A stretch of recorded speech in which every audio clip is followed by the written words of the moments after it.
The ground was frozen 2 inches down. Edna Marsh had hit that layer at the end of the first hour when her shovel stopped biting clean and started scraping against the earth like an argument it could not win. She did not stop. She shifted her weight, drove the blade in at an angle, and worked the handle back and forth until the frost cracked loose. Then she went deeper. She was 63 years old and she had been digging alone for 3 hours. The Republican River moved slowly behind her, brown and quiet in the June heat. Cottonwood trees, boweries stood along the bank with their leaves turned sideways in a thin afternoon breeze. A meadowlark called from somewhere in the tall grass, then went silent.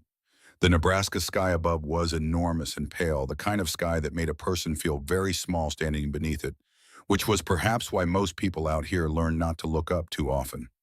Edna did not look up. She kept her eyes on the earth and she kept digging. By the time the hole was deep enough, her palms had blistered through the leather of her work gloves. She pulled the gloves off with her teeth and wrapped both hands in strips of cotton she had torn from an old feed sack that morning before the sun was up, before she had let herself understand what the day was going to ask of her. The wrapping helped. Not much, but enough to finish. She lowered Harold Marsh into the ground herself. He had been a large man, wide through the shoulders, heavy in the chest, with hands that looked like they had been carved from the same pale wood he once split for winter fires in Norway before he ever dreamed of Nebraska. Even at the end, sick and thin as he had become, there was weight to him.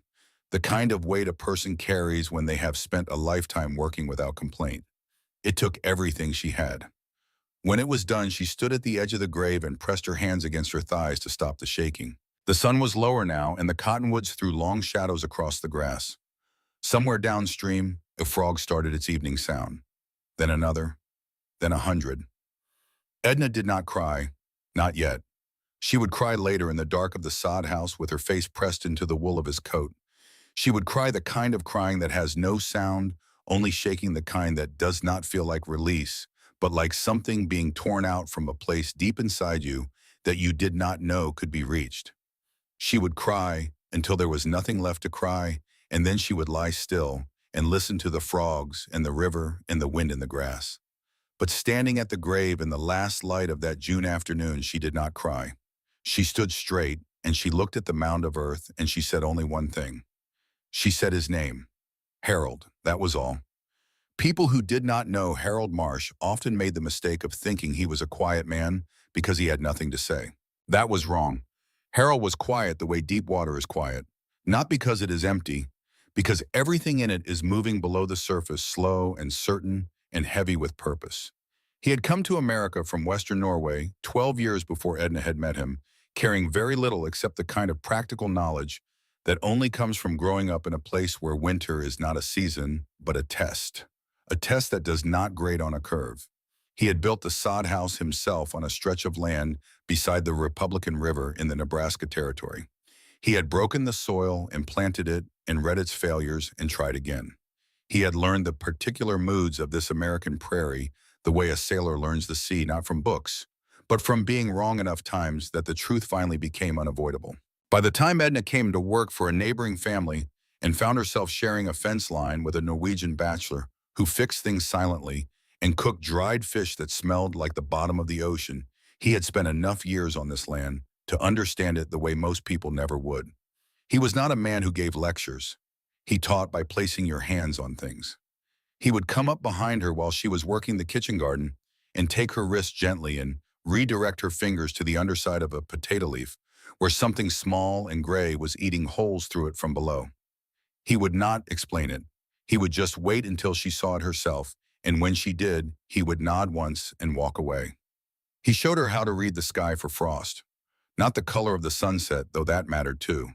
The texture of the high clouds, the way they spread in thin sheets like milk poured across glass. That kind, he told her, meant cold within 2 days. Not might, meant. He showed her how to test the soil by pressing a handful of it between her palms. If it held its shape and left her skin damp, there was moisture enough for spring planting. If it crumbled and dusted, the ground was lying to her, and she should not believe it. He showed her how animals moved before a storm. Not just that they moved differently, but which direction and how fast and what it meant about how much time she had to get things under cover. He never used more words than were necessary. And the words he did use had a weight to them because he only spent them on things that mattered. One evening in the fall of their second year, he knelt beside the iron stove in the corner of the main room and drew something in the soot on the stone floor with the tip of a nail. She watched him work. He drew a small, closed room, a fire inside it, and a hole in the ceiling above the fire. He tapped the room. "Fire in a closed space will kill you," he said. "Not from heat." He paused. "From breath. Fire takes the air. The air runs out. The man inside sleeps and does not wake up." He tapped the hole. "Always give fire somewhere to breathe. Always. This is not optional." She nodded and filed it away, the same place she filed everything he taught her. Not in the front of her mind where daily things lived, deeper, in the place where knowledge becomes reflex, becomes bone. She did not know then that these words would save her life.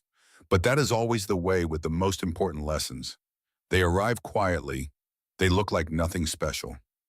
Just a man kneeling on a stone floor with a nail in the cold November light, drawing a picture you could erase with one swipe of a cloth. You never know which words are the ones that matter until the day they are the only words you have left. He died in June. He had been weakening through the spring, and she had known it before he admitted it because she had learned to read him the same way he had taught her to read everything else. The slow way he lowered himself into a chair. The pause before he lifted anything. The way he slept longer and woke more carefully, as if the morning required a kind of navigation it had not required before. In his last weeks, he talked more than he had in years, not about dying. Harold Marsh did not talk about dying. He talked about Norway, about the long winters along the western coast where the fjords turned black under the weight of the ice and the snow came in off the sea sideways and violent, and you either knew how to prepare or you did not survive to make the mistake again. He talked about the stone heating stoves his grandfather had built, great structures of quarried rock, stacked inside the wall of the farmhouse, fired for hours, and then allowed to radiate heat slowly through the night, long after the fire itself was gone. He told her about the stones his grandfather used. Hard stones, he said. Dense. They drink heat the way dry ground drinks the first rain after a long summer. Then they give it back slowly, patiently, through the whole night. He said the name of the stone quartzite. He told her how to find it. Not by looking, he said, by listening. Tap the stone with a hammer. Quartzite answers with a sound like metal. The wrong stone gives you a sound like an empty room. She remembered everything. She always remembered everything he told her, and every morning for 4 years, when he came through the door from the barn, or came up from the river, or simply came into the kitchen and found her there, he said the same word. One word. A word in Norwegian. The same word every time, the way some men say good morning or some men say your name. He said it the way you say something you mean so completely that saying it out loud is almost unnecessary. Listening, she had heard it thousands of times. She had never asked what it meant. She thought there would always be more mornings. There always had been.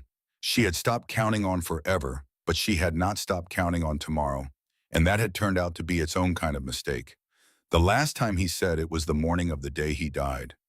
She was standing at the stove with her back to him. She heard him come through the door from the back room, slow and careful the way he moved those last weeks. She heard him settle into the chair, and she heard him say it quietly the way you say a thing that is so true it does not need any volume. Listening. She did not turn around immediately. She thought she would ask him later what it meant. After breakfast. When there was time, there was not time. He was gone by afternoon. She buried him that evening beside the river. And standing at the mound of fresh earth in the fading light, she understood something that frightened her more than the grave itself. Harold had not just been her husband. He had been her compass. He had been the person who knew where north was on land that did not forgive the people who forgot to ask. Without him, the world was very large and very quiet, and Edna Marsh was standing in the middle of it alone. She kept the farm running for 3 months. This was not easy, and she did not pretend it was. There were mornings she stood in the kitchen before sunrise and went through the work in her mind, not with worry, but with the ordered practicality she had developed over 4 years of watching Harold approach every difficult day the same way, listing the tasks in order of what would cause the most damage if left undone. Water first, then animals, then ground, then everything else. She worked from before light to after dark. She lost weight she could not afford to lose. She slept hard and dreamlessly in the exhausted way of people who have used their bodies completely. She kept the farm running. She was a widow alone on the Nebraska frontier in the fall of 1887, and she was keeping a farm running, and she allowed herself no self-pity because there was no space in her days for self-pity, and also because self-pity had never fixed a broken fence or brought in a harvest before rain. Then on a cold morning in September, a wagon came up the road. She heard it before she saw it. The particular sound of iron wheels on the dry wagon road, moving with purpose, not passing through but coming to something. She straightened up from the garden and looked toward the road. Two women stepped down from the wagon. She knew them, though she had only met them twice in 4 years. Harold's older sister, Constance, who lived 2 days' travel east in a town with a land office and a courthouse and a bank. And behind her, quieter and smaller, Harold's younger sister, Rowena. Neither of them had come to the funeral. She had sent word. A boy from the next homestead had ridden east with the message. She had received no response. And yet here they were now in September, 3 months later, stepping carefully down from the wagon in the September dust. Edna dried her hands on her apron and walked toward them. She watched Constance as she came. The woman was 67 years old, lean and straight-backed, in a dark wool traveling coat, with Harold's same pale eyes and Harold's same square jaw, but none of Harold's warmth. Constance Marsh had the bearing of a woman who had spent her life making uncomfortable decisions and had made her peace with being the person who made them. There was no cruelty in her face. That was almost worse. There was only a kind of firm, closed practicality, the face of a person who has already finished the argument inside their own head before the other party even knows the argument has begun. Rowena hung back. Rowena was always hanging back. She was 61, rounder and softer than her sister, with reddish hair going gray and eyes that moved to the side when they should have moved forward. She had Harold's hands, Edna noticed, wide across the knuckles. The hands of people who came from a cold country and had learned to grip things tightly. She looked at Edna once directly when she first stepped down from the wagon, and then she looked at the ground and kept her eyes there.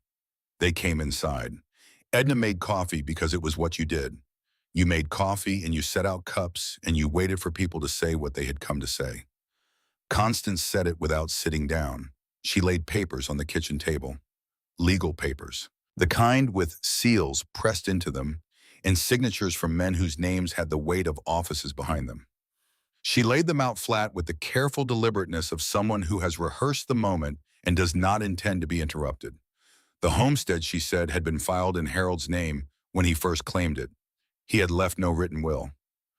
Under the laws of the Nebraska Territory, when a man dies without a will, his property passes to his blood relatives, not to a spouse acquired later.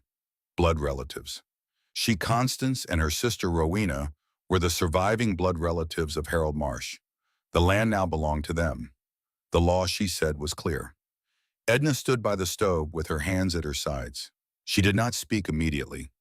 She absorbed the words the way ground absorbs heavy rain, slowly, steadily, trying to take in the full weight of what was falling on it. She looked at the papers on her table, the table where she and Harold had eaten 1,000 meals together, the table where he had once spread a seed catalog in February, and pointed to the page with such quiet excitement that she had laughed at him because he was a 60-year-old man getting excited about seed catalogs in February, and she had loved him completely for it.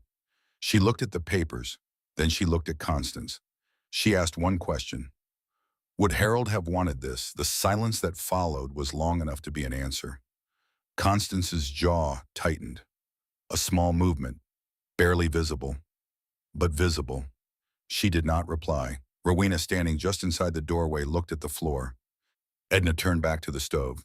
She stood there for a moment with her hand resting on the iron side of it, the metal warm against her palm, radiating the slow, steady heat it had gathered from the fire inside it. Like a quartzite stone, she thought, without yet knowing she was thinking about quartzite, taking heat in, giving it back slowly. Harold's presence was very strong in that moment, not as a memory exactly, more as a quality of the air in the room, the way a person's absence fills the space they used to occupy with something that is not quite their presence and not quite nothing. She went to the bedroom and packed what she could carry. She took Harold's wool coat, which was too large for her and smelled still like wood smoke and river mud, and the particular outdoor smell of the man she had lived beside for 4 years. She took his tools because she knew how to use them, and because he had taught her with them, and because they carried the shape of his hands in their worn handles. She took what food she could manage, dried beans and cornmeal, and a wrapped piece of salt pork. She took the hatchet. 4 years of work stayed behind on land that no longer belonged to her. She did not let herself count it up. Not the garden, not the root cellar she had helped dig, not the improvements to the barn, not the fence lines she and Harold had strung together one long fall afternoon while he hummed something Norwegian under his breath. If she counted it up, she might stop moving, and stopping was not something she could afford right now. She fastened the last of her things into a canvas pack and carried it to the front door. Constance was standing in the yard. Rowena was standing behind Constance. Edna stepped out the door and walked past both of them without speaking. There was nothing left to say. The law had said it. She was almost to the road when she heard quick footsteps behind her.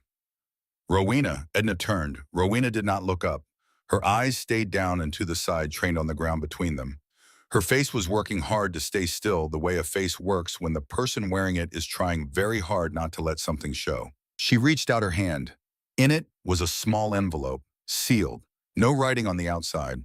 She pressed it into Edna's hand without lifting her eyes. No explanation, no words.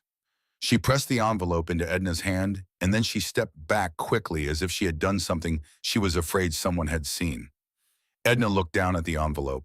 She looked up at Rowena, but Rowena had already turned back toward the house, walking quickly, her shoulders pulled in and her head forward, the posture of someone who wants very badly to become invisible. Edna stood on the road with the envelope in her hand. Then she put it in the inside pocket of Harold's coat against her chest without opening it. She did not know what was inside it. She did not know if it mattered. She would open it when there was time, when there was a place to sit and quiet enough to think, and she knew which direction she was moving. She walked away from the farm without looking back. She followed the river. There was no plan in this. The Republican River was the one fixed thing she knew, the one line that stayed constant on a landscape that could look the same in every direction until you were genuinely lost in it. She walked along the bank and let the water do the navigating and tried to keep her mind on the next step rather than the full weight of what the next step was part of. The afternoon was long and warm in the particular way of September afternoons in Nebraska, when the summer's heat still has authority, but the angle of the light has already begun to change, tilting towards something more austere. Grasshoppers clicked in the dry grass along the bank. The river made its low, continuous sound over the gravel shallows. A pair of ducks lifted from a backwater and flew downstream, their winged beats loud in the stillness. She walked for several hours without destination and without hurry, because hurry requires a place to be hurrying toward, and she did not have one. She thought about Harold in the way she had been thinking about him since June. Not as grief exactly, not the sharp kind, but as a presence that kept asserting itself in the details of things. The way the riverbank would need to be read for flood risk before any spring planting. The way the clouds to the northwest were moving in a direction that would bear watching. These were things he had taught her to notice, and she noticed them still, and the noticing brought him present in a way that was not entirely painful. It was late afternoon when she first saw the limestone bluff. It rose above the south bank of the river without warning, a pale gray shelf of rock pushing up through the grants in the sandy soil the way old bone pushes through when the skin is worn away.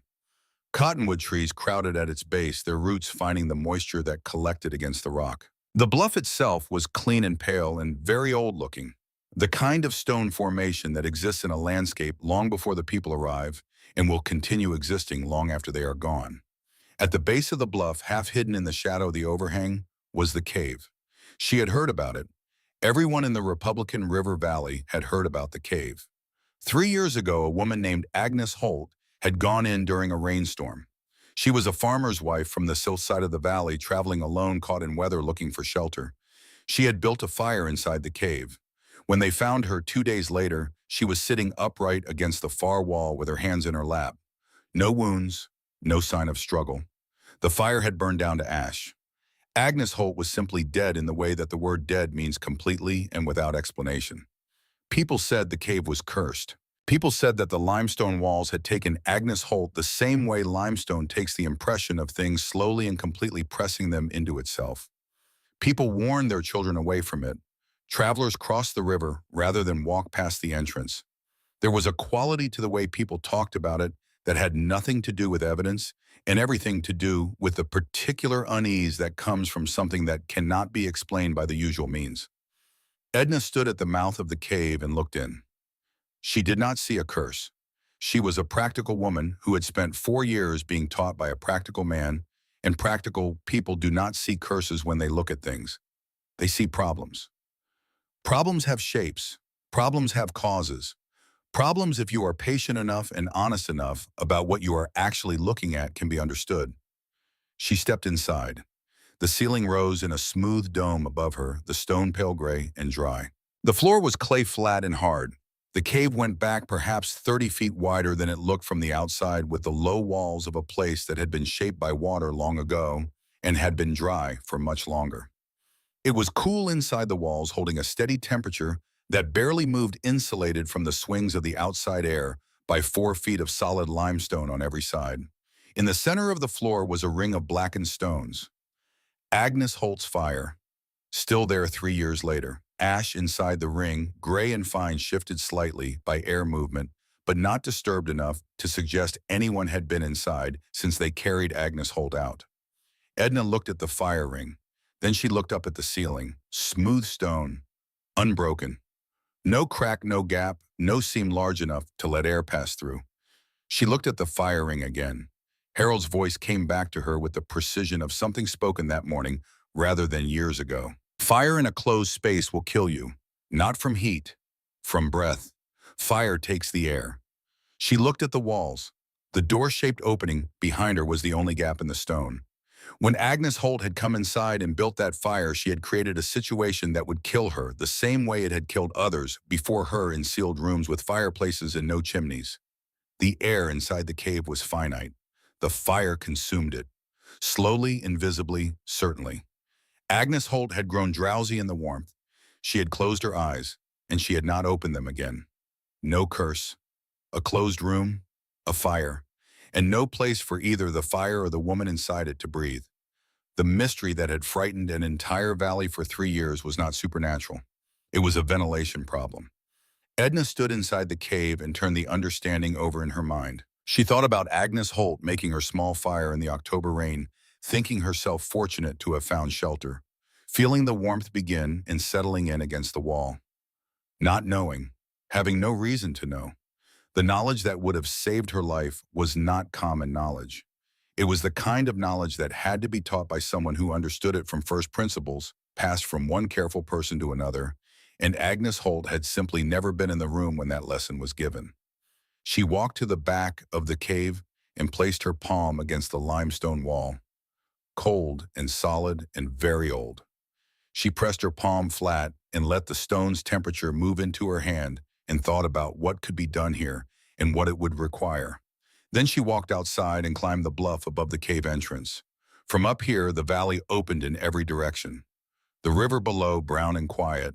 The grass beyond it, tall and turning with the September wind. The sky above, enormous and indifferent. A hawk turned in a slow circle over the far tree line. She moved along the top of the bluff on her hands and knees, pressing her palms across the rock, feeling for what she was looking for. Harold had shown her how limestone fractures along vertical lines, how water finds its way through rock over centuries, until the rock remembers the shape of water and keeps the path open. You could feel it sometimes, before you could see it, a slight difference in surface temperature where deeper air reached up through the stone. She found it 20 minutes later. A crack in the stone running vertically down into the bluff, narrow as a finger, but running deep, disappearing into the rock toward what she calculated was the approximate center of the cave below. She lay flat on the stone and looked down into it. She could feel air moving, not much, but moving. Nature had almost built a chimney. It needed a little help. She sat back on her heels and looked at the valley below. For the first time since she had walked away from the farm that afternoon with a canvas pack on her back and an envelope pressed against her chest, and 4 years of her life left behind on land that no longer belonged to her, she felt something new move through her.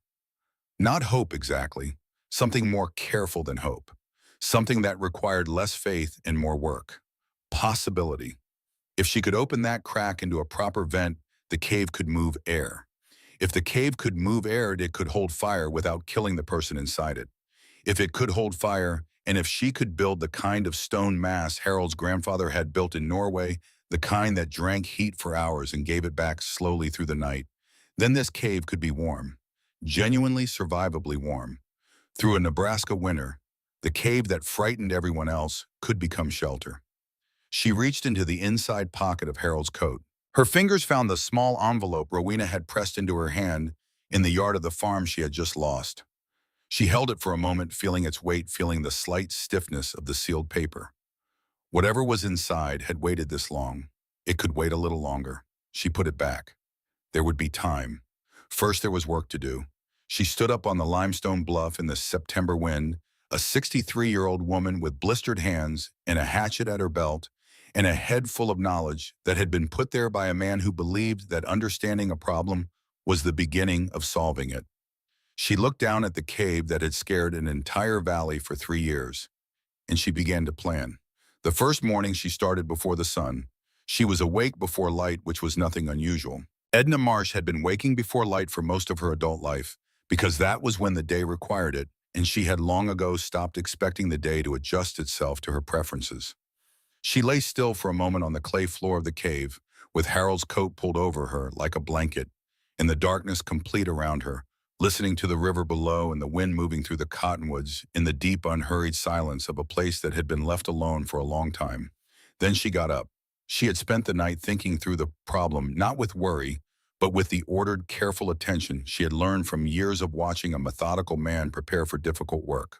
Not what she feared, not what she hoped, what she knew and what she needed and what stood between those two things.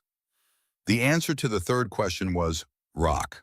Specifically, 4 feet of solid limestone between the crack she had found on the bluff above and the ceiling of the cave below. That crack needed to become a vent large enough to draw smoke up and out of the cave reliably and without interruption, which meant the crack needed to be widened, which meant she needed to remove rock, which meant she had a hammer and a chisel and the kind of time that comes from having no other options. She climbed the bluff in the gray pre-dawn light and knelt on the cold stone and set the chisel into the crack. The first strike of the hammer rang out across the empty valley like a bell, sharp and clear and very alone in all that silence. She hit it again. The limestone resisted. This was not a surprise. Limestone that has been in place since before any human being walked this continent does not give way to a woman with a hammer because she has decided she needs it to. It gives way because she is persistent, impatient, and willing to accept the work on its own terms, rather than the terms she would prefer. She worked all that first day on her knees on the cold rock surface of the bluff. Every strike sent a shiver up through the chisel and into her wrists and upper forearms. The stone came away in small pieces, chips and fragments that fell into the tin bucket she had brought for the purpose. Fine white dust settled on her skirt and her hands and the backs of her wrists. She stopped twice to rewrap her hands when the strips of cotton soaked through. By evening, the crack was perhaps a half-inch wider than it had been that morning. She climbed down the bluff in the fading light, her hands shaking with the particular deep trembling of muscles work past comfort.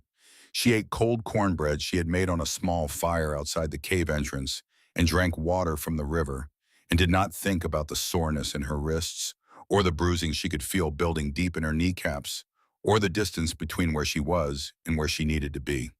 She thought about the vent. She thought about what it needed to be, not what it currently was. That night she slept better than she expected. The second day was the same as the first except harder because the easy surface material was gone and the chisel was now working against the heart of the stone, the dense inner grain of it that had not seen air or light in perhaps 10,000 years. She adjusted her angle. She experimented with hitting the chisel at a slight bias rather than straight on, following the natural fracture lines in the rock, the way you follow the grain of wood when you split it, looking for the direction the stone would prefer to break rather than the direction she preferred to force it. By midday on the second day, she understood the stone well enough to work with it rather than against it. By evening, the crack was 4 inches wide and running deep. On the morning of the third day, something changed. She was not sure at first what it was. She had set the chisel and raised the hammer and was about to strike when she became aware of something she could not quite locate, a feeling, a difference in the quality of the air around her hands. She stopped. She held the chisel very still. There it was. air moving up through the crack, faint but definite, rising from below where the cave's interior temperature was warmer than the cold morning above the bluff. She could feel it against the skin of her fingers. The cave was breathing. She set down the hammer. She reached into the pocket of Harold's coat and found a few strands of dry grass she had been carrying as tinder. She dropped them into the crack and watched. They hovered for a half-second in still air. Then they drifted downward, drawn by the pull of the cave below. The vent was working. She sat back on her heels on the cold stone of the bluff and closed her eyes. The wind moved around her. Below, the river made its low, constant sound. The grass on the far bank hissed softly in the morning air. She allowed herself exactly 1 full minute of stillness. Then she climbed down and built a fire inside the cave. The smoke rose toward the ceiling, the way smoke always does, finding the highest point of the room and spreading outward along the stone. It gathered there in a thin gray layer, thickening slowly. She watched it. For a moment it seemed to simply accumulate, and she felt the first edge of doubt, the kind that comes when you have done all the right things and are waiting to see if they add up to what you believe they would. Then the smoke moved. Slowly at first, a drift rather than a current, the gray layer tilting almost imperceptibly toward one side of the ceiling, toward the point directly below the vent. Then more decisively, the smoke gathering itself and pulling toward the wall, rising along it, disappearing into the crack she had spent 3 days opening. The cave held its first clean breath. She stood in the middle of the floor and said nothing. There were no words for it that felt adequate to the moment. Not victory exactly. Something more like the satisfaction of watching a thing work the way it was always meant to work once you understood what it needed. A door that has always been stuck swinging open on properly set hinges. A problem that had looked like a permanent condition, revealing itself as a temporary one all along. She thought Harold. You would have nodded once and gone to make coffee. She almost smiled. The stones were next. Finding the right stone was not as simple as picking up rocks from the hillside. Harold had been very clear about this, with the particularity of a man describing something that had cost others dearly when they got it wrong. The wrong stone heated intensely and then cooled, cracked. Sometimes slowly, sometimes catastrophically, with a sharp report and fragments moving fast enough to damage whatever was nearby. The stone you needed was dense and hard and had a crystalline structure that could absorb and release heat repeatedly without losing its integrity. Quartzite, he had said, and then he had told her how to find it, by listening. She spent the better part of a morning working along the base of the limestone bluff, moving east and west, picking up stones and turning them in her hands and setting them back down. She was not looking yet. She was learning the population of stone in this particular place, getting a sense of the variety, the weights and colors and textures. Before you look for what you want, he had told her once, standing at the edge of a field he was planning to break, learn what is there. Otherwise, you will miss the right thing because you were looking past it. When she had a sense of the range, she picked up the hatchet. She tapped the flat of the hatchet head against the first stone she had set aside. A dull sound. Not empty exactly, but without resonance. She set it aside. She worked through the pile slowly. Most of the stones gave that same dull answer, hollow sounding or soft sounding or producing a note that died almost before it began. These went back onto the ground.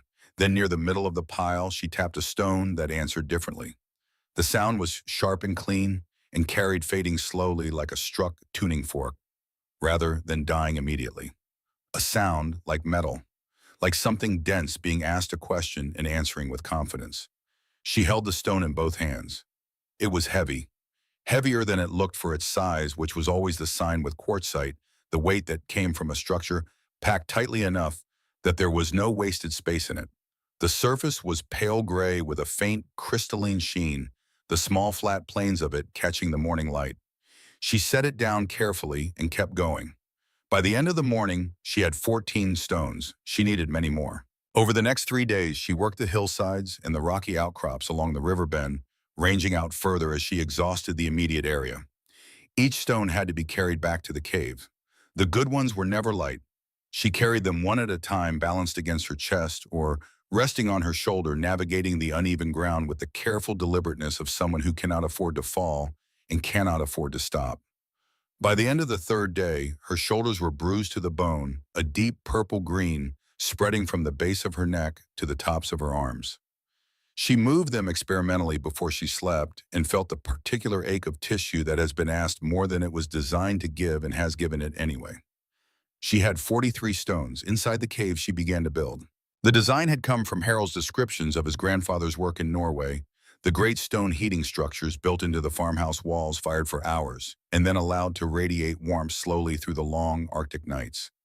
She did not have the sophistication of a built-in structure, but she understood the principle clearly. Mass held heat. Dense mass held it longer. Fire moved through the mass and was absorbed into the stone, and the stone gave it back at a rate far slower than the fire itself had burned. She built a firebox at the base, a low structure of flat stones arranged so that air could move through from below, feeding the combustion. Above this, she stacked the quartzite in a rough pyramid, each layer set slightly inward from the one below, so the whole structure narrowed as it rose. She mortared nothing.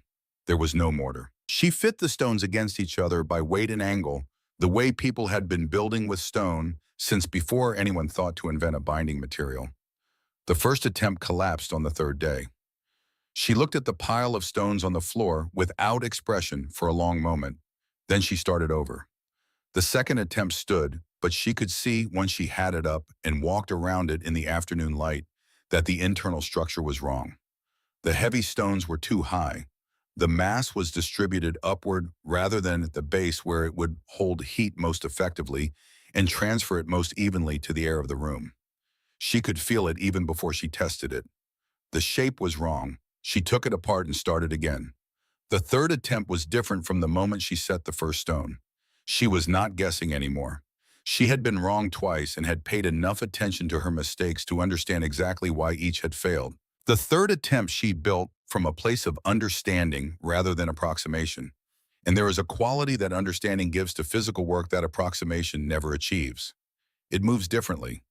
Each decision arrives from the same settled source, and the result holds a coherence that the earlier attempts had lacked. When the third pyramid was done, she stood back and looked at it. It stood nearly 4 feet high at its apex, broad at the base, narrowing cleanly upward. The quartzite stones were pale gray in the dim light of the cave, smooth-faced and close-fitted and very solid-looking. Harold would have nodded.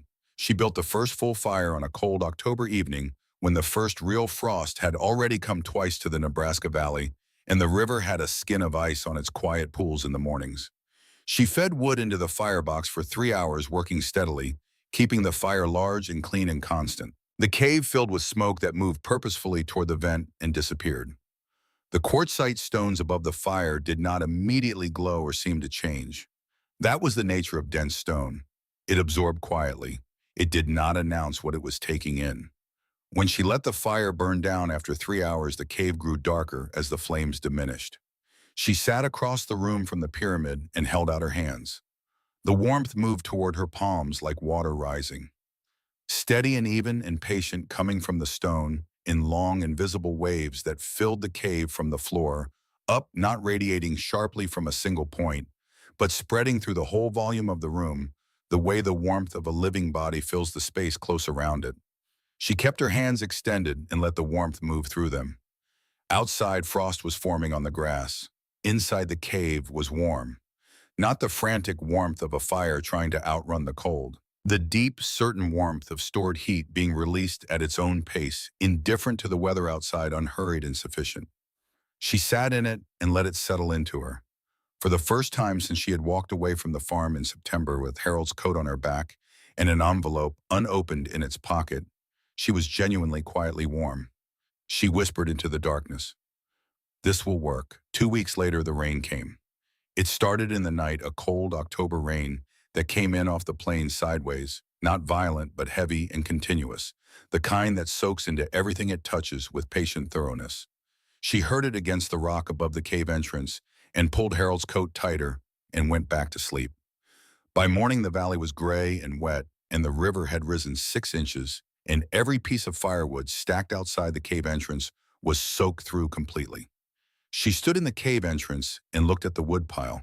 The wood she had stored inside the cave was enough for a day, perhaps a day and a half. The fire she needed to heat the quartzite mass properly required 3 to 4 hours of sustained burning. The math was not complicated, and it did not resolve in her favor. She spent the day splitting wood from the inside pile into thinner pieces to help it dry, stacking them as close to the ventilation current as she could manage without blocking it.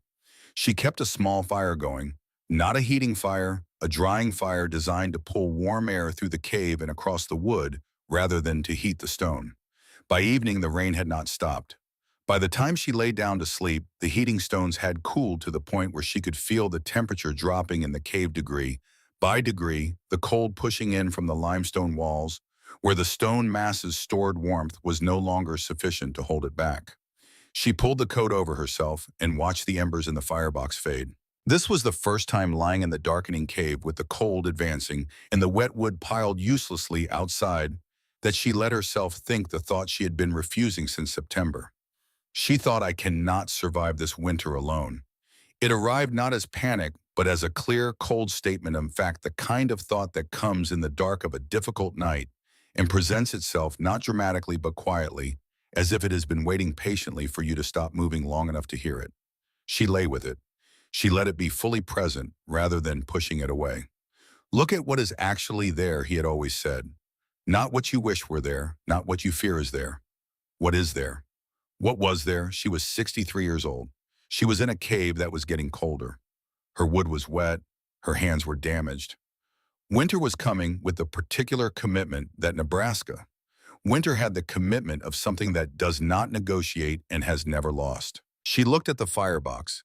The embers were nearly gone. A few orange points in the ash barely visible, shrinking as she watched. And then from that place in her mind, where his lessons live below the level of deliberate thought, a voice. Always keep one coal alive. From one coal, the fire returns. She moved before she thought about it. She crawled to the firebox and pushed the ash aside with her fingers, gray and cold on top, more gray underneath. She pushed deeper to where the heat had been concentrated, where the density of the burned wood had slowed the cooling. 3 embers, small as apple seeds. Still red barely at their cores. She bent her face close to the firebox and blew. A single careful breath, steady and slow, the way you approach something fragile. The embers brightened for 1 second and then dimmed again. She reached into the pocket of Harold's coat. She had been carrying a small bundle of dry grass since early September, tucking it in every time she gathered tinder, keeping it inside the coat where her body heat would protect it from moisture. She pulled it out now and held it between her palms for a moment to warm it further. Then she laid it against the embers and blew again. The grass caught. A thin flame, barely a finger-high blue at the base and orange at the tip, wavering in the air from her breath. She fed it carefully, a thin strip of birch bark from inside the cave. A fragment of dry twig she had kept under the stone for exactly this reason. The flame took the bark and grew, took the twig and steadied. She fed it for an hour lying on her side in the cold with her face close to the firebox building, the fire back the way you build something that has been broken rather than starting something new. Patient and careful and completely committed to each small step. By midnight, the fire was burning properly. By 2 in the morning, the quartzite stones were accepting heat again. By dawn, the cave was warm. She lay beside the pyramid of stones with her hand resting on the clay floor and let the warmth move through her and thought about what had just happened. Not the practical elements of it, the wet wood, the embers, the grass. She thought about what it meant. She had fallen as low as this cave could take her that night. She had looked at the thought she had been refusing and let it be there. And then from the smallest possible remaining resource from 3 embers, no larger than apple seeds, she had rebuilt what she needed. Sinking was not the problem. The only problem that mattered, was what you did when you were down there in the cold looking at what was left. What you reached for, whether you reached at all. From that night forward, she prepared differently. She built a shelter for the woodpile inside the cave, a lean-to structure against the back wall, using boards she had salvaged from a collapsed outbuilding a mile up the river. She carried the boards back 2 at a time over the course of 3 days. She split larger logs into smaller sections before she stored them so they would dry more quickly if they got wet. She organized her supplies with the attention of someone who was not prepared to be caught without options again. And she began to write things down. She had found birch bark along the river in September, and had been carrying several sheets of it in the bottom of her pack, thin and smooth and pale, almost like paper when laid flat. She had a stub of pencil from the pack she had left the farm with. She began recording what she had done and what she had learned, the measurements of the firebox, the number and type of stones in the pyramid, the angle of the vent, the depth of the structure, the results of each change she made. Dates, temperatures as best she could estimate them, what worked and what failed and why. Harold had said it once years ago beside the stove on a winter evening, and the words had stayed with her the way his plainest words always stayed. Write down what you learn. He had said it without elaboration, the way he said things that were simply true and did not require decoration. Knowledge that is not written down dishes with the person carrying it. She had understood it then as a practical instruction. She understood it now as something closer to a law. She wrote in small, careful letters on the pale sheets of birch bark, rolling them together and keeping them in the driest place in the cave beside the stone pyramid where the air was warmest.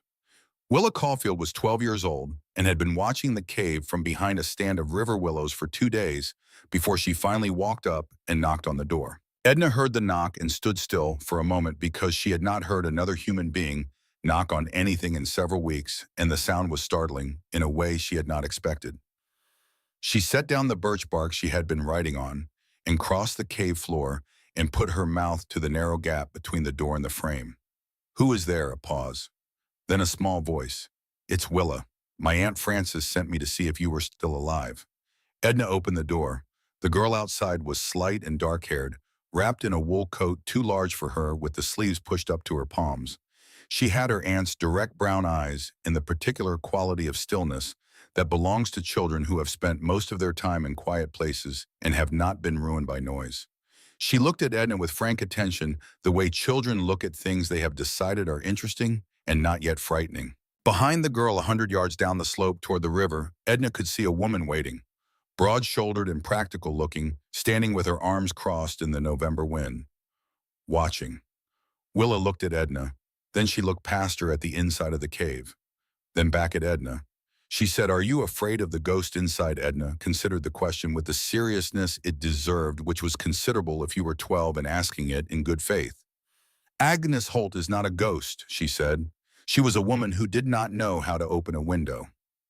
Willa's eyebrows moved. She was clearly the kind of child who processed information quickly and then asked the next question. She said, "What does that mean?" So Edna told her. She explained the cave, the sealed room, the fire without ventilation, what happened to air when a fire consumed it in a closed space. She explained the vent she had cut in the limestone above. She explained it simply and without talking down to the girl, which was always the right way to talk to children about complicated things.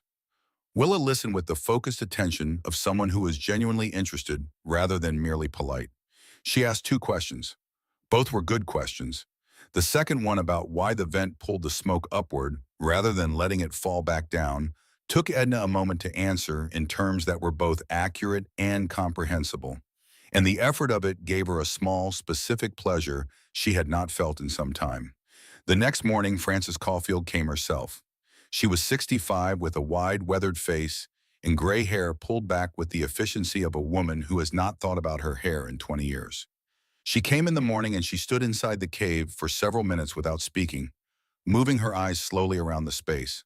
The ventilated ceiling, the wooden door on its iron hinges, the pyramid of quartzite stones, the wood pile under its lean-to against the wall, the sheets of birch bark stacked neatly beside the stones. She looked at everything with the attention of a person who knows what it costs to build things. Finally, she said, "You built all of this yourself?" Edna shook her head. "My husband taught me," she said. "I used my hands." Frances stood looking at the stone pyramid for a moment longer. Then she turned to Edna with the directness of a woman who does not waste the middle parts of conversations. She said, "What do you need?" It was the right question. It was the question a person asks when they have already decided to help and are simply waiting to be told how. Edna had been asked many questions over the past several weeks, mostly her own, mostly in the dark of the cave at night. No one had asked her this one. She told Frances what she needed: more wood, a second hatchet because the first had developed a looseness in the handle she did not entirely trust, and someone who could witness a document if it came to that. Frances nodded at each item as if writing it down in a mental list. She said, "I can do all three."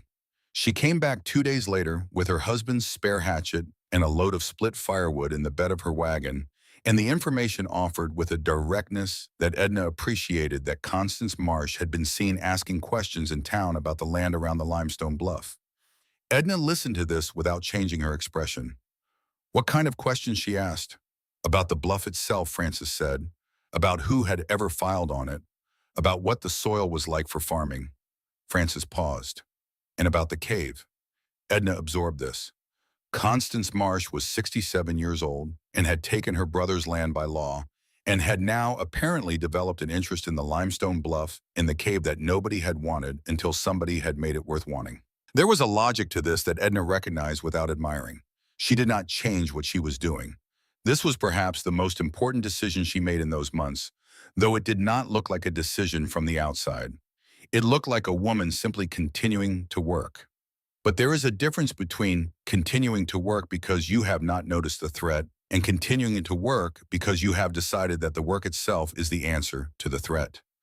Edna had noticed. She continued anyway. She kept building.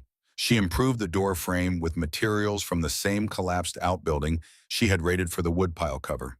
She added a second layer to the quartzite pyramid, testing it against the first fire of December, and finding that the extended mass held heat not for one night, but for 20 hours far into the following day. She reworked the vent, opening twice, refining the angle based on what she had observed about how the smoke moved at different temperatures. And every improvement went into the birch bark journal with its date and its measurement and the result.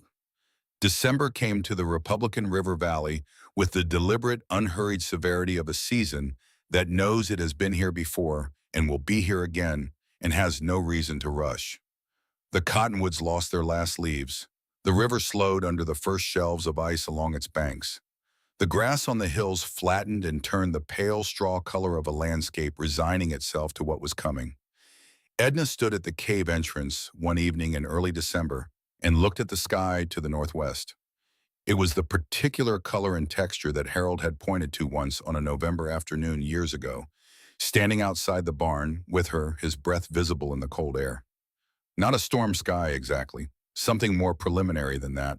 The clouds low and pressed flat and moving in a way that suggested they were being pushed rather than drifting the sky above them, a specific shade of blue-gray that she had no word for in English. He had used a Norwegian word and then said simply, "When the sky looks like this in 3 days, there will be a storm that will want to kill everything that is not ready for it." She turned back into the cave. The quartzite pyramid had been fired for 3 hours that afternoon and was radiating heat evenly through the whole room. The wood pile under its lean-to was stacked as deep as the cave would allow. The door frame was solid. The vent was clear. She was ready. She was ready for one person. She did not know, standing in the entrance of the cave on that December evening, with the northwest sky pressing down and the temperature already beginning to drop, that she was 3 days from the hardest decision of her life. She did not know that the storm coming toward her was not just a storm, that it would arrive at her door, carrying people she had not prepared for, and at least one person she had not forgiven. She only knew the sky, and the sky was telling her to be ready. The storm arrived on the third night, not in the evening when she might have seen it coming across the valley with enough light to watch its shape, not at dawn when the sky would have given her the slow warning of color changing at the horizon. It arrived in the deep middle of the night between 2 and 3 in the morning, when the darkness was complete and the world outside the cave was invisible, and the only announcement it made was the sound. The sound was not like wind. Wind had a direction to it, a movement you could track from one point to another, a quality of passing through. This had no direction. It was everywhere, at once, a roaring that surrounded the limestone bluff on all sides simultaneously, as if the air itself had decided to become something else entirely. The cave door shuddered in its frame. The iron bar across it jumped once against its brackets and settled back. Dust moved on the clay floor near the base of the wall. Edna was awake before she was fully conscious of being awake, sitting up in the dark, with Harold's coat around her shoulders, and her hand already moving toward the small knife she kept on the flat stone beside where she slept. Not a large knife, a practical one. The kind you carry when you are a woman alone in a place where being careful costs you nothing and not being careful could cost you everything. She sat still and listened. The quartzite pyramid behind her pushed warmth steadily into the room. She had fired it for 4 hours before she slept, the longest and hottest fire she had built since she first tested the structure in October, and the stones were still deep in their long, slow exhalation, radiating heat that had nothing urgent about it. The cave was 60 degrees, at least warm enough that she had pushed the coat off her shoulders in her sleep. Outside, the storm dismantled the world. She heard the snow before she could see it, a sound like sand thrown in long, sweeping arcs against the face of the bluff, fine and fast and continuous. Not the soft sound of falling snow, but the hard, lateral sound of snow being driven by wind at a speed that made it into something closer to a weapon. She heard the cottonwoods below the bluff bending, the creak of wood under load, and then a sharp crack as something broke. She got up and added 2 logs to the firebox. Not because the cave needed them immediately, because the time to prepare for what might happen is always before it happens. And because the storm outside sounded like it intended to last. She was standing at the firebox with the 3rd log in her hands when the knock came. 3 knocks. Hard, desperate. The sound of a fist hitting wood with the particular force of someone who is not sure they have the strength for a 4th. She set the log down. She picked up the knife. She crossed the cave floor and pressed her mouth to the narrow gap between the door and its frame. Who was there? The wind took her voice and shredded it. She waited. Then through the roaring, broken, and barely audible, Francis. Please, we have children. Edna felt something release in her chest. She stepped back from the door and placed 3 fresh logs in the firebox, arranging them quickly, but with care, building a fire that would burn long and even rather than fast and hot. She moved the flat stones she had been using as a seat away from the center of the room, clearing floor space. She looked at the woodpile. Deep enough. She looked at the quartzite pyramid, steady and warm and equal to more than just herself. Then she lifted the iron bar from the door. The storm came in like a living thing. Wind and snow together, a cold so immediate and total it took her breath away for a second before she braced against it. The candle flame on the ledge flattened completely horizontal and went out. Snow swirled across the clay floor and hit the warm face of the quartzite pyramid and vanished in a hiss of vapor. Francis Caulfield came through the door first, moving in the sideways, stumbling manner of someone who has been leaning hard against wind for a long time and has forgotten what it is to stand upright. She was carrying a child, a small boy, perhaps 4 years old, wrapped so completely in whatever clothing could be wrapped around him that only his face was visible, and the face was the wrong color. Not the red of cold, the gray of something worse than cold. Behind Francis came Willa, her head down, her arms wrapped around her own chest, moving with the focused determination of a 12-year-old who has decided that falling is not acceptable and is holding herself together on that decision alone. Behind Willa came an elderly couple, the Brewster neighbors from the valley south side, both of them past 70, moving in the close shuffling way of 2 people who have learned to share balance when neither has enough of it alone. Horace Brewster had one arm around his wife Nell's shoulders, and Nell Brewster had both hands gripping his coat, and they came through the door as a single unit, inseparable and slow. Then the doorway was briefly empty. The wind screamed. Then the last figure came through. She came through the way someone comes through a door when they are not sure they deserve to. Sideways and slow, as if the door were narrower than it was. Her wool traveling coat was so thoroughly coated in snow and ice that it had changed color entirely, the dark wool invisible under a casing of white that had built up layer by layer during however long she had been out in the storm.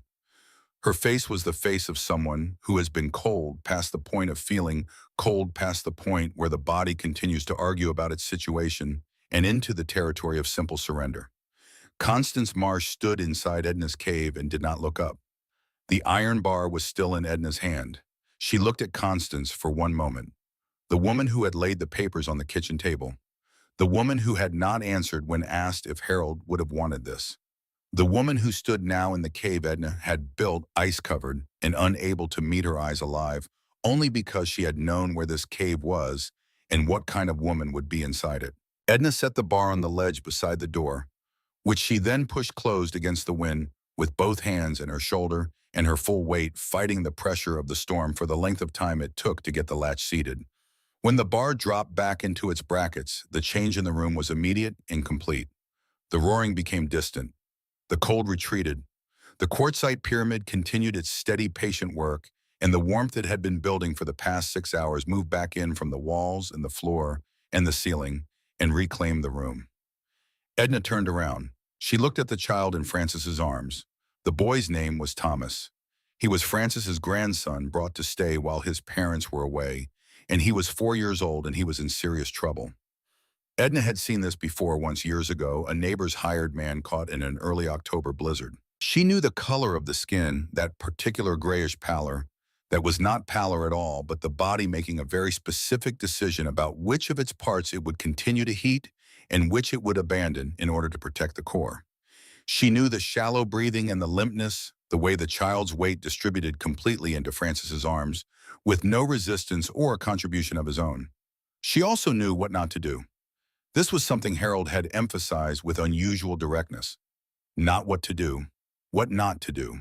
Because what feels right in an emergency is almost always the wrong thing, and the wrong thing done quickly and with good intentions will kill the person you are trying to save just as surely as leaving them outside. You do not put a hypothermic person near direct heat. You do not rub their limbs. You do not put them in hot water or close to open flame. The blood near the surface of the body, cold and thick and slow-moving, will rush back to the core when warmed too quickly, and the shock of it can stop the heart. You warm them slowly, from the environment outward. The body rewarms itself when you give it a warm enough space to do the rewarming in. You stand back and you let the body do its own work, and you trust the process even when everything in you wants to do something faster and more dramatic. Take him to the stones, Edna said. Not close. Here. She marked a spot on the floor with her foot 6 feet from the base of the quartzite pyramid, far enough that the direct radiant heat was diffused by the time it arrived, close enough that the ambient temperature of the room was at its highest. Frances moved immediately, the way people move when they are frightened enough to stop second-guessing. She lowered herself to the floor at the spot Edna had marked and held the boy against her chest with his face turned toward the pyramid and his body wrapped inside her coat. Edna knelt beside them. She put the back of her hand against the boy's neck. Cold. Not ice cold, which would have been worse. Cold the way a stone floor is cold in the early morning. She moved her hand to his cheek. Same. She looked at his chest. She watched it. A breath came, small and shallow and slow, but it came. She sat back on her heels. We wait, she said. We keep him still, and we keep him here, and we wait. Frances looked up at her with the face of a grandmother, which is to say with a quality of love so direct and specific it had no room for anything else. Will he, Frances said, and did not finish the sentence. Edna looked at the boy's face. His color was still gray, but not darker than when he had come through the door. Not lighter either, not yet. He was exactly where he had been, which meant he was not getting worse, which was not a guarantee, but it was not nothing. He will, Edna said. She said it with the weight of a person who means it rather than a person who is offering comfort. There is a difference, and Frances heard it, and some fraction of the tension in her face eased. The others settled where they could. Willa sat close to the pyramid with her knees pulled to her chest, letting the warmth rebuild her from the outside and saying nothing, watching everything. The Brewsters sat together against the cave wall with their shoulders touching, and Nell Brewster put her head on her husband's shoulder and closed her eyes almost immediately. Horace Brewster stared at the pyramid for a long time without speaking, and then he said quietly and to no one in particular, I have never seen anything like that. He seemed to mean the pyramid, or perhaps the whole cave. Perhaps the warmth in it and the fact of it here, inside a limestone bluff in the middle of a Nebraska blizzard that was trying its level best to kill everything in the valley. Constance Marsh sat alone. She had chosen a spot at the far side of the cave, away from the group, away from the warmth's brightest zone against the wall, where the light from the firebox barely reached. She had not spoken since coming through the door. She had not looked at Edna directly.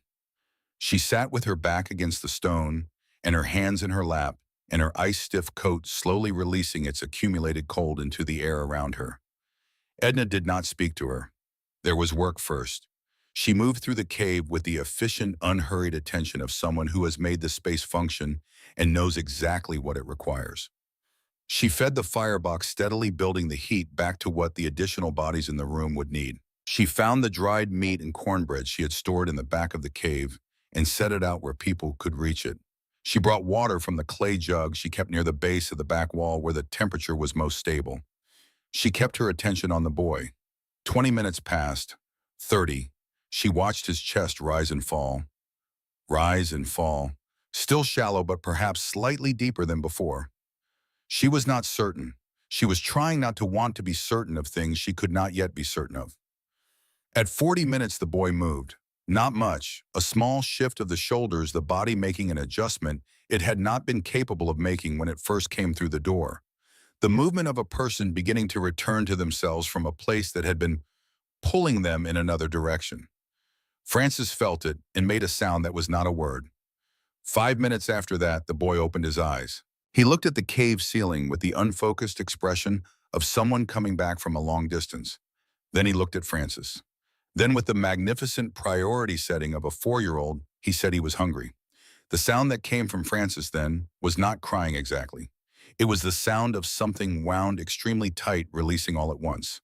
She pulled the boy against her chest and held him there, and her shoulders shook, and she did not try to stop them. Edna felt the tightness in her own chest ease by degrees. She went to the firebox and added another log.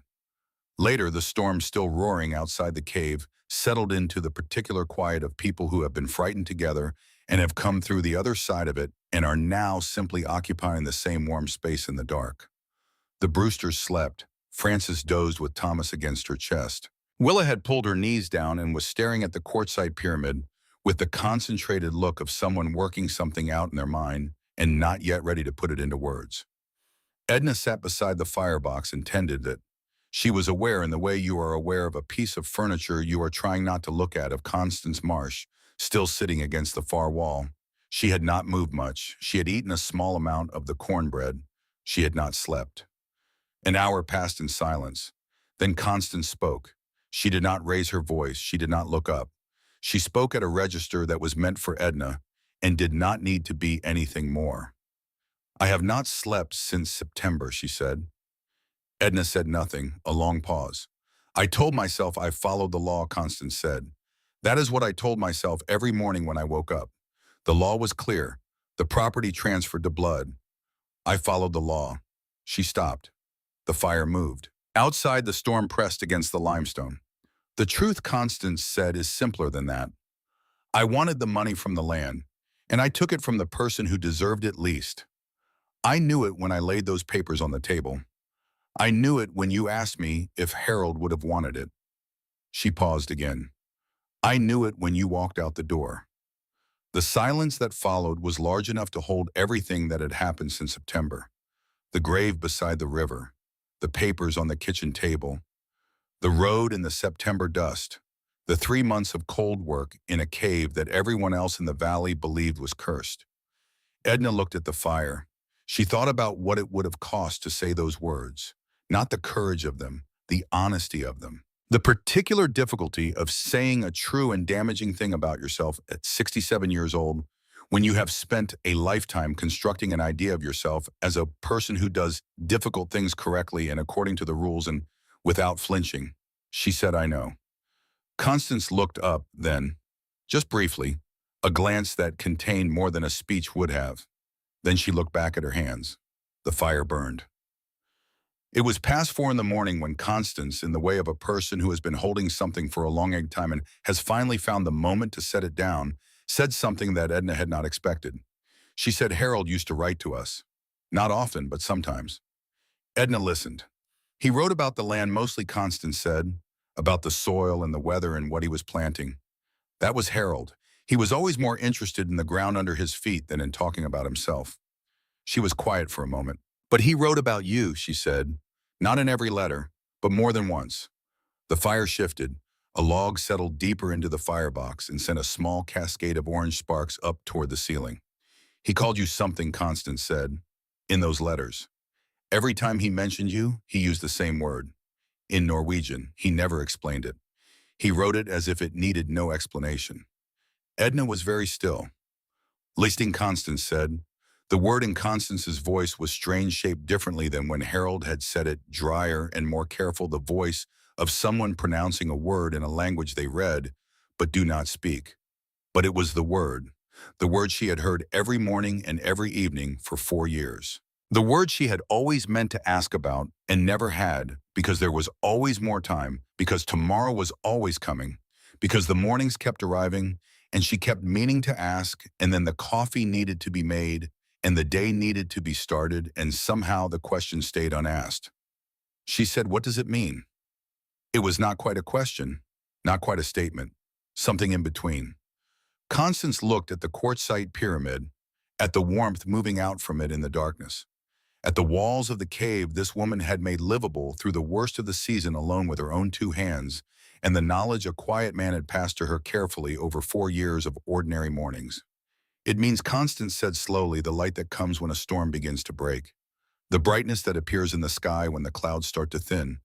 The Norwegians have a word for it because they see it often enough to need one. The listening." She paused. "The light after the storm," she said. "That is what he called you. Every time."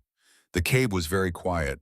Outside, the blizzard pressed against the limestone and screamed at the door, and drove snow in long, white horizontal lines across the valley. The fire burned in the firebox with a sound like slow breathing. The quartzite stones radiated their patient heat into every corner of the room. Edna sat with the word. Lightning.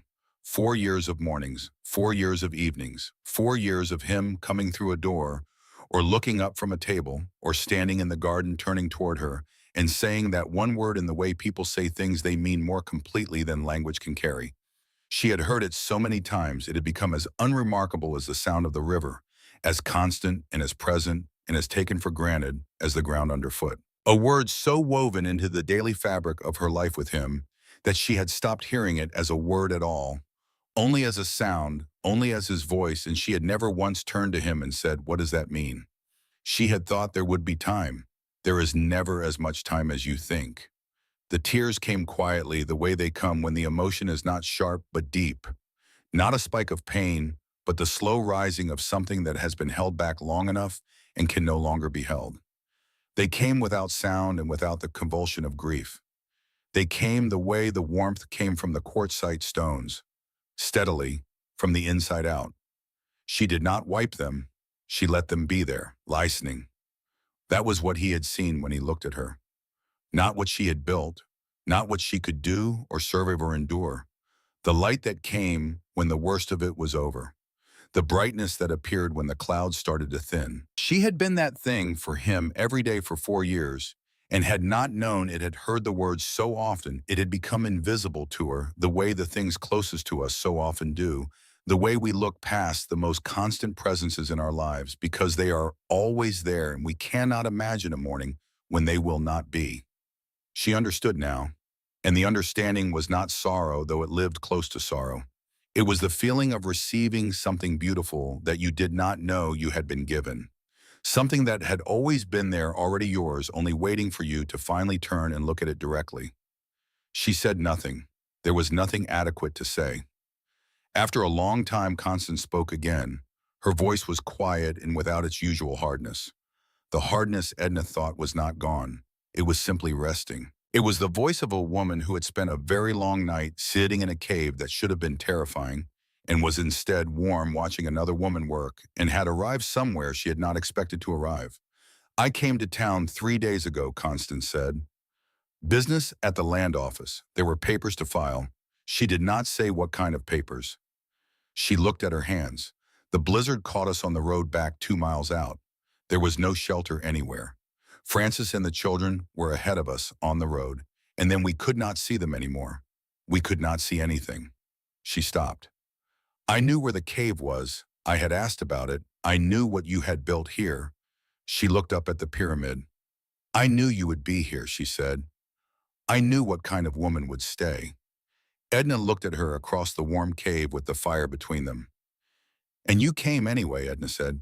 It was not quite an accusation, not quite absolution, something in between those things as well. Constance looked at her hands. "I came anyway," she said. "The envelope," Constance said after a silence.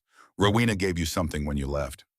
Edna turned. Constance was looking at her now directly for the first time since she had come through the door. There was something in her face that Edna had not seen there before. Not remorse exactly, something more durable than remorse. The settled look of a person who has finally stopped arguing with a truth they have been avoiding for a long time. She told me, Constance said, afterward. She told me what she had done, what was inside it. The envelope had been in the inside pocket of Harold's coat for 3 months. Through every day of work on the bluff and in the cave, through the nights on the clay floor, through the rain and the wet wood and the three embers in the ash, and the long November afternoons writing in the birch bark journal. She had not forgotten it. She had simply not yet reached the moment that felt right for it. Or perhaps she had not been ready for it. Perhaps she had needed to build something first to have something solid under her feet before she could bear to know what was inside. She reached into the inside pocket of the coat. The envelope was there, worn soft from months against her body. She opened it carefully, the way you open something that has waited a long time and deserves to be opened with attention. Inside was a single folded sheet of paper. She moved closer to the firebox and read it in the firelight. Rowena's handwriting.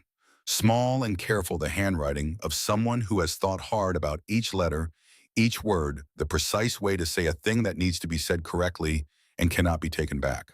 The paper was signed at the bottom, not only by Rowena but by a second name, a name Edna recognized as that of the minister from the Lutheran church in the next valley, a man of some standing and considerable years, a man whose signature on a document meant something in the territory and would be recognized as meaningful by anyone who knew the valley. She read it twice. Then she sat with it in her hands and looked at the fire. The letter stated in Rowena's careful words that Harold Marsh had expressed clearly, and in her presence less than a week before his death, his intention that the homestead and all property associated with it should belong to his wife Edna upon his death. That he had said this plainly and without ambiguity. That he had asked Rowena to be a witness to this expression of intent. That she had been present. That she had heard it with her own ears. That she had said nothing when Constance arrived in September because she had been afraid. That she wasn't proud of that. That she was giving Edna this letter because she could not let her walk away with nothing when she had a document that might matter, even if the courage to use it had to come from Edna rather than from herself. Edna looked up from the letter. Constance was watching her with the same direct, settled look. She knows what it says, Edna understood.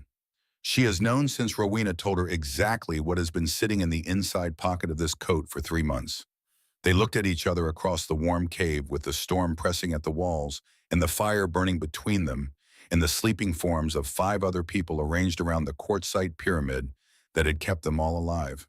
You knew, Edna said. Yes, Constance said. All this time you knew. Constance was quiet for a moment, a long moment, the kind that contains more than silence. I knew, she said finally, and I came here tonight because the storm would have killed us otherwise. But also because I needed to look at you directly in the place you built and say what I said earlier. I wanted you to hear it here, in this room. She looked at the pyramid one more time, where it means something, she said. Outside, the storm moved through its long, violent middle, the part of a Great Plains blizzard, where there is no sense of progression, only endlessness, only the roaring and the white, and the cold that would take everything the landscape offered if given the chance. Inside the cave, the fire burned, and the stones radiated, and the air stayed warm, and the people sleeping against the walls and on the floor continued to breathe. After a long while, Constance Marsh fell asleep, sitting against the wall with her chin lowered to her chest. Edna tended the fire. She tended it through the rest of the night with the quiet and careful attention that the work required, adding wood when the temperature needed it, adjusting the airflow when the smoke told her the balance had shifted, watching and listening and responding to what was actually happening rather than what she feared or hoped was happening. She moved through the cave in the low firelight and looked at the faces of the people sleeping there and thought about all the things that had been required to arrive at this particular moment. This warm room in the middle of a Nebraska blizzard, 7 people breathing. She thought about the letter in her hand. She thought about the land office in the county seat, about the birch bark journal stacked neatly beside the pyramid, every improvement dated and measured and described in her own careful handwriting over the past 3 months. She thought about what those two things together might mean in a territory that recognized squatters' rights and the legal weight of improvements made and documented and continuously occupied. That had a process, however imperfect, for claims built on labor and evidence and the stubborn fact of presence. She thought about what Harold had taught her. Not just the stones and the ventilation and the fire. The larger thing underneath all of it, the thing that all the specific lessons had been in service of. That the world is full of problems that look like permanent conditions until you are willing to look at them honestly and long enough. That the difference between a problem and a permanent condition is almost always whether someone is willing to do the work of understanding it. She had understood this cave. She would understand the law. The storm lasted 3 days. 3 days of wind that buried the valley under drifts the height of a standing man. 3 days that collapsed 2 roofs in the valley and killed livestock that had not been brought in and froze the river solid from bank to bank and erased roads so completely that when it was finally over, the landscape looked like it had been made entirely new, blank and white and without the marks of any human presence, as if the territory was offering itself fresh to whoever had survived. Inside the cave, 7 people survived. The temperature never dropped below 58 degrees. The firebox never went dark. When the storm finally stopped, and it stopped the way great storms sometimes do completely, and without transition, the wind simply gone one morning, between darkness and dawn, the silence sudden and absolute and almost shocking after 3 days of continuous roaring. Edna was at the firebox when it happened, and she heard it or heard its absence, and she set down the log she was holding and stood still for a moment in the silence. Then she opened the cave door. The air outside was cold but still. The limestone bluff was white from its base to its crown. The cottonwood trees below were transformed, every branch thick with snow. The whole stand of them brilliant against the blue of the post-storm sky. The valley below was a smooth white surface with no features and no edges. The river and the roads and the fences all subsumed into one continuous white that went on until it met the horizon. Above the valley, the sky was the color of the word, pale and luminous and clearing from the northwest, the clouds pulling apart to let through the first light of a sun that had not been visible in 3 days. Not a dramatic sky, a quiet one. The particular quality of light that comes after a storm has exhausted itself and withdrawn, and the world is still assessing what remains, still understanding its own survival. Listening, she stood in the cave entrance and watched the light move across the valley, and thought of him the way she could think of him now, not with the sharp grief of the first months, but with the whole clear presence of a person who had been real and was still real in every way that mattered. In the knowledge she carried, in the stones stacked warm behind her, in the words she had finally learned the meaning of, heard from the mouth of the last person she would have expected in the warmest room for miles in every direction. She was still standing there when Francis appeared beside her, Thomas on her hip, the boy awake and interested in the white world outside, pointing at things with the unself-conscious authority of a 4-year-old who has already forgotten how close the night had come. Francis looked out at the valley. Then she looked at Edna. She said, "What are you going to do?" Edna was quiet for a moment. Then she said, "I am going to go to the land office. I have documentation of every improvement I made to this cave dated from September. I have a signed statement from a witness to Harold's final wishes, witnessed by a minister. And I have been in continuous possession of this land and working it since before winter began." Frances nodded slowly. She said, "I will come with you." The land office in the county seat was a low wooden building with a cast iron stove and a counter with deep scratches in it from years of maps and documents being spread and folded and spread again.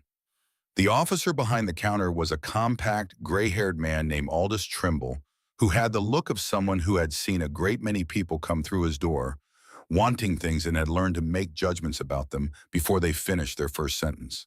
Edna set the birch bark journal on the counter. She set Rowena's letter beside it. She explained the situation in the direct, unornamented way that she had learned was the most efficient approach to difficult facts. The homestead are filed in her late husband's name. His expressed wishes, witnessed and documented by his sister, and countersigned by a minister of standing in the valley. Her continuous occupation and improvement of the cave property since September, all of it recorded in the journal with dates and measurements and results. Aldous Trimble picked up the birch bark journal and opened it. He read slowly, turning the rolled sheets, carefully stopping occasionally to examine a drawing or go back to reread a measurement.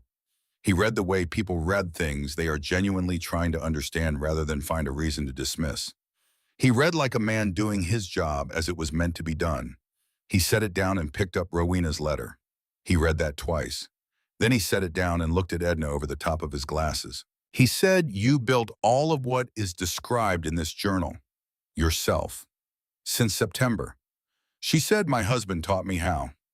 He looked at the journal again, at the precise dates, at the documentation of material and method and result that a person does not fabricate, because a person who is fabricating does not think of the level of detail that makes fabrication laborious and specific and entirely consistent across 3 months of entries. He looked at Frances, standing beside Edna. Frances said, "I was inside that cave in October and again in November. Everything in that journal is exactly what I saw." Trimble looked out the window of the land office at the white street, still deep in drifted snow from the blizzard. He looked back at the journal. He looked at the letter. He looked at the journal one more time. Then he picked up his stamp. The spring came to the Republican River Valley, the way spring came to that country, not gently but insistently pushing up through the frozen ground with a force that made the mud heave, and the grass returned the color green to a landscape that had been without it for months. The river ran high and clear with snowmelt. The cottonwoods put out their first pale leaves. Birds came back to the valley in waves, each species arriving on its own schedule, and the mornings filled with sound again after the long silence of winter. The cave was now officially Edna Marsh's property. Word traveled the way word traveled in a valley where people's lives depended on information about shelter and weather and the reliability of their neighbors. Frances told the Brewsters told the families on the south side of the river. By April, people were coming to the cave not to look at it from a safe distance, but to come inside and stand in front of the quartzite pyramid and ask questions. Edna answered the questions with the specifics the questions deserved. She showed people how to tap stone and listen for the sound that meant density, the sharp, clean ring of quartzite against the dull thud of limestone or sandstone. She showed them the angle of the vent and the reasoning behind the firebox structure and the importance of allowing the heat to build for the full 3 hours before drawing on it. She explained why the pyramid shape distributed the heat more evenly than a flat wall and why the base needed the densest stones. She taught by placing hands on things. By summer, Horace Brewster had built a quartzite heating structure in the back wall of his main room, following the measurements Edna had recorded in the birchbark journal. He had modified it slightly for the dimensions of his room, which was larger than the cave, and had come back twice to ask questions about adjustments, and had gone away both times with the answers he needed. By fall, 2 other families in the valley had done the same. People called them marsh stoves, which she did not ask for and did not discourage because they were not really hers to name. They were Harold's grandfather's design crossed an ocean inside one man's memory and reconstructed by one woman's hands on the Nebraska plains, adapted to different stone in a different country and the particular demands of a frontier winter that had very little patience for people who approached it without preparation. Willa Caulfield at 12 had developed the habit of carrying a small notebook everywhere she went and writing things down in it. She had apparently acquired this habit from watching Edna write in the birchbark journal during those weeks in the fall, and had decided with the directness that characterized everything she did that it was a practice worth adopting for herself. She asked more questions than anyone else who visited the cave that spring, and they were better questions too, the kind that came from having actually thought about the thing she was asking about, rather than simply wanting to know the answer without the thinking. Edna answered every one of them. One afternoon in May, when the valley was fully green and the river was settling back into its summer pace and the meadowlarks were going constantly in the tall grass, Willa sat on the flat stone outside the cave entrance and looked at the limestone bluff above them and asked a question she had apparently been sitting with for some time. She said, "Did your husband know you would figure all this out?" The cave and everything, Edna thought about it honestly, the way the question deserved. She thought about Harold in his last weeks talking about Norway and quartzite and stone heating structures and the way dense rock holds heat patiently through the night. She thought about whether those conversations had been the conversations of a man who was sharing what he loved, or whether they had been something more deliberate than that. A man who knew he was leaving and was making a careful accounting of what he could leave behind and how to leave it. She thought she knew. She said, "I think he knew I had everything I needed. He just was not sure I knew it yet." Willa wrote that down. Constance Marsh came to the cave once more in April alone. She came on foot, which surprised Edna the 2 miles from the road, a considerable walk for a woman of 67 in early spring mud. She came without announcement and knocked on the door with 3 knocks, the same 3 knocks as the night of the storm, and she came in when Edna opened it and stood looking at the quartzite pyramid in the afternoon light for a long moment without speaking. She looked different than she had in December. Not softer exactly. More honest perhaps in the way that people sometimes look after a long period of carrying something heavy that they have finally set down. Her face had the particular quality of a person who has stopped arguing with themselves about something. She did not stay long. She drank the coffee Edna made and looked around the cave and said very little. Before she left, she put a folded paper on the flat stone beside the door. She walked out and was already 50 yards down the slope when Edna picked it up. It was the deed to the homestead, not the cave property which was already Edna's. The farm, the original homestead, the land along the river where she and Harold had lived for 4 years, where she had kept the garden and helped string the fence line on that long fall afternoon while he hummed something Norwegian under his breath. The land where she had buried him beside the cottonwood trees in the June heat, digging alone for 3 hours until the hole was deep enough. At the bottom of the deed, beneath the transfer of title written in Constance's careful, precise handwriting, were 4 words. Harold would have wanted this. Edna stood in the cave entrance with the deed in her hands and looked out over the valley. The Republican River was running high and clear with snowmelt. The cottonwoods along the bank were putting out their first pale leaves, that particular pale green of very early spring that does not last long and is more beautiful because of it. A meadowlark called from somewhere in the tall grass, the same call she had heard on the afternoon she buried Harold, rising now into the May air with the clean simplicity of something that does not know it is beautiful and does not need to. She stood with the deed in her hands for a long time. She thought about September, about the wagon on the road, about the papers on the kitchen table, and the questions she had asked and the silence that had answered it. She thought about walking away down the road with a canvas pack and a hatchet and an envelope she did not yet open, and about the months between that afternoon and this one, and about everything those months had contained.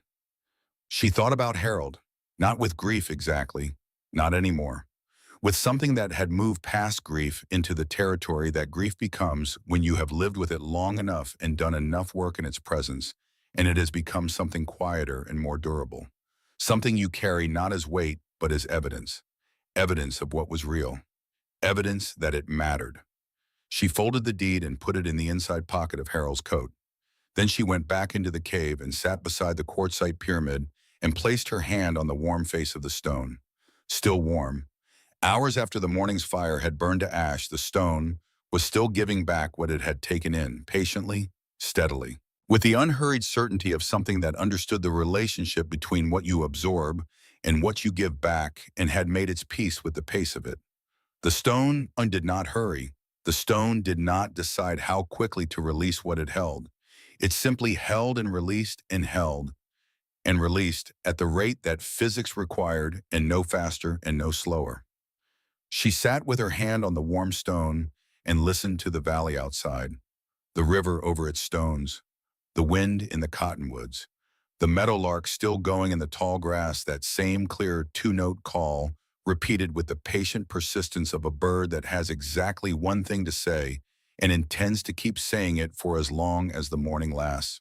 She thought about what Harold had built across his lifetime. Not the sod house, not the farm, though he had built those too. The larger thing. The thing you cannot point to or measure or record in a journal. The thing that moves from one person to another in quiet moments beside a stove, in a word, said every morning for 4 years in the particular way a man places your hands on something and waits for you to understand it yourself. She thought about Willa with her notebook, writing things down in the tall grass outside. She thought about Horace Brewster's new stove and the 2 other families who had built them, and the families they would tell, and the winters those stoves would make survivable for people who did not yet know they would need them. She thought about knowledge moving outward from a single source, carried by different hands in different directions, arriving in places and times the original source never imagined. The things a person leaves behind. Not land, though land matters. Not money, though money matters too. The things a person leaves behind that last the longest, that travel the furthest. that arrive in rooms they never entered and in lives they never knew are the things they taught. The lessons given quietly beside a fire, the hands placed on tools, the words said every morning that the other person did not yet have ears to hear, but would someday when they needed to, when the morning finally came, when those were the only words they had left. She knew that now. She had needed a cave in a winter and a storm, and a word she had never asked the meaning of to understand it. But she knew it now, and knowing it was not sorrow and was not only grief and was not entirely joy either. It was something steadier than any of those.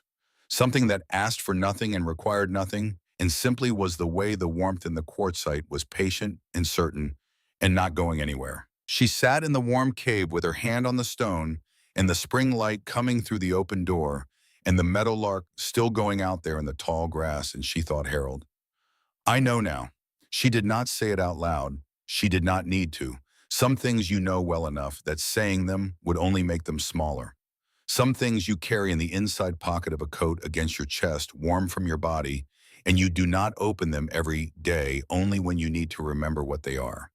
Only when you need to remember that the light is yours, that it always was, that it has your name, that it will outlast every storm that comes.